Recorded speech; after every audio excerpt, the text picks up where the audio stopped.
अस्सलाम वालेकुम my dear friends. Siba testing service की जानिब से मैट्रिक कैटेगरी की टेस्ट है। अब जून में टेस्ट स्टार्ट है सबकी, तकरीबन 30 जून तक, 21 से लेकर 30 जून तक। ये सैम्पल पेपर है मैट्रिक कैटेगरी का, मैट्रिकुलेशन कैटेगरी 5 to 15 ग्रेड्स। सो इसका सिलेबस था ये: English part 1 40 MCQs, mathematics 20 MCQs and general knowledge 40 MCQs। General knowledge सिर्फ जीके नहीं है, इसमें मिक्सचर है। यानी जनरल नॉलेज में ये देखें, फर्स्ट पार्ट जो है जीके का, उसमें करंट अफेयर और वर्ल्ड नॉलेज के 15 MCQs होंगे। ये थर्ड पार्ट है जिसमें टोटल 40 MCQs थे। उसके अलावा एवरीडे साइंस भी होगा जिसमें 10 MCQs, इस्लामियात और पाकिस्तान स्टडी मिल के 5 MCQs और कंप्यूटर के 5 MCQs। यानी ये सब मिला के 40 जीके के बनते हैं। सो 1 बाय 1 सॉल्व करेंगे और काफ़ी मॉक टेस्ट भी रखी हैं अपने हमने यूट्यूब चैनल पे। सो सबसे पहले पार्ट 1 जो है ये इंग्लिश है। रीडिंग कम्प्रीहेंशन के 10 क्वेश्चन इसमें से। रीड द फॉलोइंग पैसेज, ये पैसेज पढ़ें carefully and answer the questions from 1 to 2 set below it. यानी 1 से 2 सवाल जो हैं, पहले 2 सवाल सिर्फ इस पैसेज में से हैं, सिर्फ उनके जवाब देने हैं। सो पढ़ते हैं। पढ़ने के लिए देखें, सबसे पहले आपकी वोकेब अच्छी होनी चाहिए, वोकेबलरी, लफ्ज़ों की जो है मीनिंग आपको आएगी, तभी आप पढ़ पाएंगे इसमें क्या लिखा है। The United Nations came into being in April 1954। ये गलत है, क्योंकि यूनाइटेड नेशन जो था, यूनाइटेड नेशन आया था 24 अक्टूबर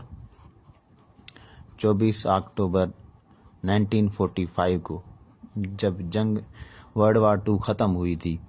सो the United Nations came into being on 24 October 1945 after the second world war that ended in the spring of 1945।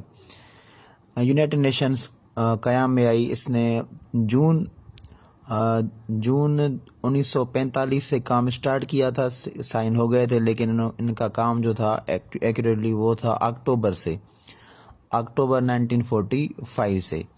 Second world वार ख़त्म हुई थी, आपको याद होगा जापान में 2 बम गिराए गए थे।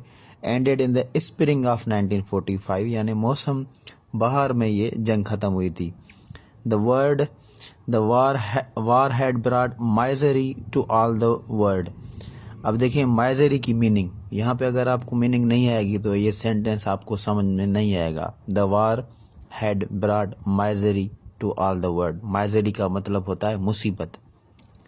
अब दोबारा आप इसे पढ़ें, the war had brought misery to all the world, यानी इस जंग ने पूरी दुनिया के लिए मुसीबत खड़ी कर दी थी। Millions of people had been killed and made homeless, यानी मिलियंस में लोग मारे गए और बेघर हो गए। 1 मिलियन होता है 10 लाख के बराबर, यानी मिलियंस में।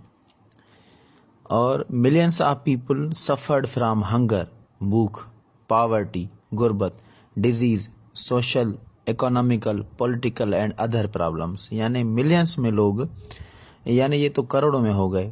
ये मिलियन होता है 10 लाख, अगर 10 मिलियन भी हो गए तो ये 1 crore. Millions of people suffered from hunger, यानी कितने लाखों करोड़ों लोग जो हैं भूख से, गुर्बत से, बीमारियों से, सोशल, एक दूसरे से मिल नहीं सकते, इधर उधर जा नहीं सकते, इकोनॉमिकल यानी कंगाल हो गए वो, पॉलिटिकल एंड अदर प्रॉब्लम्स। हर किस्म की जंग जो है वो हर किस्म की मुसीबतें खड़ी कर देता है आपके सामने, और कोई ऑप्शन नहीं रहता, बस गुजर सफ़र ही करना पड़ता है। सुबह से शाम तक सिर्फ खाने की टेंशन ही रहती है, कुछ मिलेगा भी या नहीं। The nations of the world wanted peace. Nations यानी ये एक मुल्क की बात नहीं कह रहा, नेशंस यानी वर्ल्ड वाइड नेशंस। सो कौमें जो हैं वो दुनिया में पीस चाहती थी, अमन चाहती थी, हैप्पीनेस, खुशी, जस्टिस, इंसाफ एंड एंड टू वार, और ये जंग को ख़त्म करना चाहती थी। कोई कौम नहीं चाहती कि जंग हो। विथ दीज ऑब्जेक्टिव्स मीन्स मकासद in mind, the nations of the world formed the United Nations with a headquarter at New York. इसी मकासद से लेके दुनिया भर के लीडर्स ने ये तय किया कि अब यूनाइटेड नेशंस क़याम में लाया जाए और उनका हेडक्वार्टर बना अमेरिका, न्यूयॉर्क में। सो अब इसमें से ही जो है क्वेश्चंस आएंगे। ये अंडरलाइन आपने 1-2 वर्ड देखे होंगे। नंबर 1 है the nations of the world wanted peace. Nations in the sentence means, nations का मतलब क्या है? पीपल, पीपल्स, पीपल्स या मेन। मेन मतलब आदमी, पीपल्स यानी छोटे बच्चे या स्टूडेंट्स कहते हैं आप, पीपल आर पीपल्स। सो इसमें से करेक्ट ऑप्शन कौन सा है यही बताना है। सो इसका जो करेक्ट आंसर होगा वो होगा पीपल्स, क्योंकि पीपल्स जो है नेशंस रेफर करता है ग्रुप ऑफ पीपल को। सो ऑर्गेनाइज करता है अंडर 7 स्टेट्स के जरिए। सो इसका करेक्ट जो है प्लूरल फॉर्म है ग्रुप ऑफ और कम्युनिटीज का, वो होगा पीपल्स। नेशंस को रिप्लेस करके हम पीपल्स इसमें रख सकते हैं, यही करेक्ट आंसर है। यानी नेशंस यानी कौमें जो हैं वो दुनिया में अमन चाहती थी। So the peoples of the world wanted peace is correct here. उसके बाद है नंबर 2 पे विथ दीज ऑब्जेक्टिव्स, यानी ये मकासद दिमाग में लेके, with these objectives in mind. Objectives in the text means, objectives का मतलब क्या होता है? देखें ये 4 ऑप्शन है आपके सामने, मीनिंग आपको आनी चाहिए। थॉट्स का मतलब होता है ख्यालात, गोल्स का मतलब होता है मकासद, आइडियाज़ और थॉट्स मीन्स ख्यालात सेम है, एम्स मीन्स भी मकासद। सो आपके दिमाग में आता होगा कि कौन सा जो है इसमें करेक्ट होना चाहिए। सो ऑब्जेक्टिव्स का होगा एम्स। एम्स क्यों? क्योंकि objectives means something that is aimed for और इंटेंडेड, यानी कि अदर वर्ड्स में अगर मैं बताऊं, गोल्स या एम्स जो हैं ये सिनोनिम्स हैं दोनों। गोल्स, एम्स, ऑब्जेक्टिव्स ये जो हैं सिनोनिम्स होते हैं। So for perfect reply objectives के लिए होगा एम्स, मकासद। The most precise synonym here is aims. आप अगर गूगल करें, आप चैट जीपीटी से भी पूछें तो जो है ये आपको बता देंगे।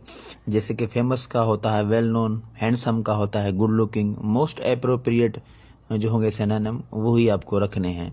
आपको ऐसे लगा कि ये 2 सही हैं, 4 सही हैं। सो मोस्ट एप्रोप्रिएट जो होगा, या आप ऐसे समझें BCQ बेस्ट चॉइस क्वेश्चन, वही आपको टिक करना पड़ेगा। तो वहाँ पे 5 आएंगे। यहाँ पे एक एग्जांपल दिया गया है, the problem requires urgent attention, यानी इस मसले को फौरी नज़रसानी की ज़रूरत है। अर्जेंट का मतलब होता है फौरी। सो यहाँ पे मोस्ट एप्रोप्रिएट जो है सिनोनिम वही ढूंढना है। सो अर्जेंट को रिप्लेस करते हुए यहाँ पे हम प्रेसिंग लगा सकते हैं। Pressing, the problem requires pressing attention. Urgent और प्रेसिंग ये बोथ इम्प्लीफाई होते हैं जब something that needs immediate action और अटेंशन, ये तभी इस्तेमाल होते हैं। Both urgent and pressing when needs the immediate action और अटेंशन, जब कोई ज़रूरी चीज़ हमें अर्जेंटली चाहिए। सो ये बोथ वर्ड्स वहीं पे इस्तेमाल होते हैं। उसके बाद है antonyms, money is not essential to happiness, यानी कि पैसा जो है वो खुशियों के लिए ज़रूरी नहीं है। एसेंशियल का मतलब होता है ज़रूरी, अहम। सो मनी इज़ नॉट एसेंशियल, यहाँ पे एंटोनिम होगा, इसका होगा इन एसेंशियल, यानी गैर ज़रूरी। सो बी बुक। एसेंशियल का होगा inessential, mean something absolutely necessary, ये होगा है, और ये होता है एसेंशियल का। और एग्जैक्ट अपोजिट मीनिंग है inessential, meaning not necessary. So now next question number अब है 5। नंबर क्वेश्चन 5 है find the correctly spelled word. इनमें से जो है कौन सी स्पेलिंग, डेली नीड की स्पेलिंग कौन सी सही है? सो डेली नीड का मतलब होता है कि बयान करना। सो DELINEATE, सो ये स्पेलिंग सही है।